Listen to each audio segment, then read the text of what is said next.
Per què em mires amb aquesta cara? És que encara no entenc per què et passes tot el dia a casa nostra si t'hem comprat un pis. Pau, és per tu. Què vol, Josep? Podries cuidar els meus nens aquesta tarda? Ja ho vaig fer ahir. El teu contracte posa que els has de cuidar cada tarda. Ja hi vaig jo. No fa falta, Conxi. Com més millor. Doncs anem.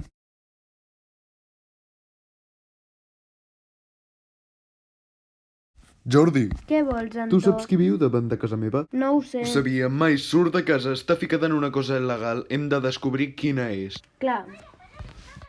Les seré aquí, si us fa falta res em truqueu.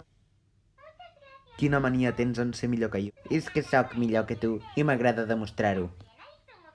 No aconseguiràs que et digui res. Què mires? Peppa Pig. Com ho has fet? El nen només et parlarà del que li interessa. Com has pogut caure en una tàctica tan primitiva? Tom, mira i aprèn. Si no ha sortit mai de casa, per què ha de sortir ara?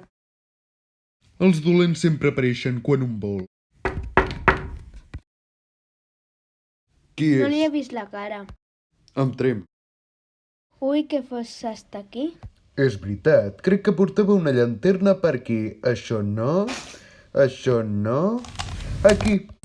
Ah! Un quadre amb el nombre 13, el nombre de la mala sort. Un canelobre típic de les pel·lis de fantasmes. I què és allò? Una calavera! Ah! Ah! Nena, apaga la tele que anem a passejar. No vull. Sí que vol. Doncs em tiro pel balcó. Sara! Els nens són bé. Com has pogut caure en un truc tan primitiu? Deixo aquesta feina perquè no m'omple, però que sàpigues que he tingut 7 fills i sóc molt millor que tu en la maternitat.